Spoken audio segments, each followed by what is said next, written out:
A lot of interesting names to talk about. Let's move on to topic number 2 that you want to cover. The Astros win the World Series, but But, so I mean, we're going to talk about Dusty Baker. I mean, what a great, storyline he has been.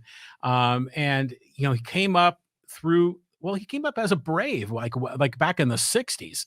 And now he finally has been able to conquer or to slay his own dragon. Right. And to get the World Series trophy. So we're all happy for Dusty and what he's been able to accomplish.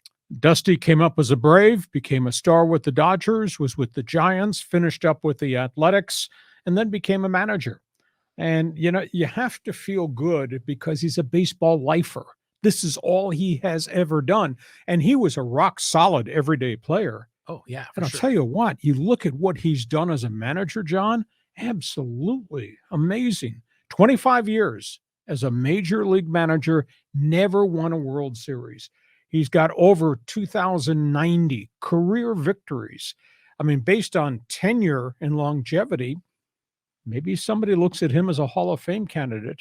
And now he's got the one thing he did not have, which was a World Series ring. His first year managing the old San Francisco Giants, he won 103 games. You lived in the Bay Area. We also had years where he won 69 and lost 90 plus, and he wound up moving on. But, he managed the Giants, the Cubs, very popular in Chicago. The Reds did not have success much, but that was an organizational failure around him. Washington did well and then got moved out, which a lot of people think was a really bad decision by Mike Rizzo, the Nationals general manager. And then he brings law, order, and credibility to the Houston Astros.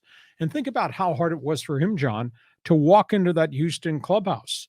They started to tear apart the team of cheaters.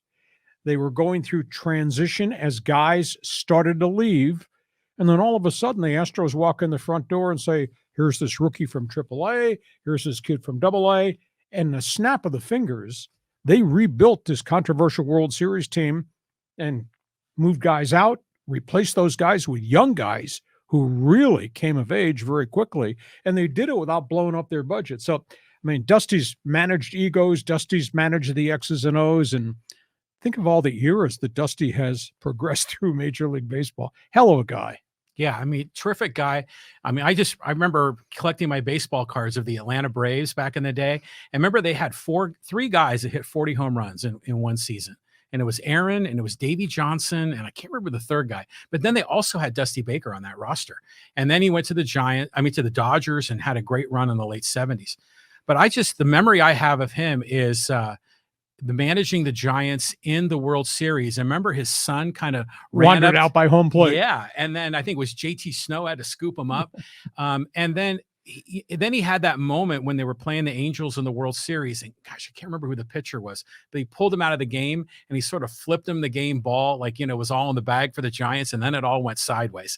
But you still always liked the guy. He was first class. And when the Astros went through all of their problems, he was the guy that came in and really put a face of integrity behind that team. Credibility is the word that I use. So his driver's license says Johnny Lee Baker. Now we'll staple an attachment to it that says World Series winning manager. I don't know anybody in baseball that does not appreciate the greatness of his leadership through decades and decades and decades as the game has drastically changed. Next question.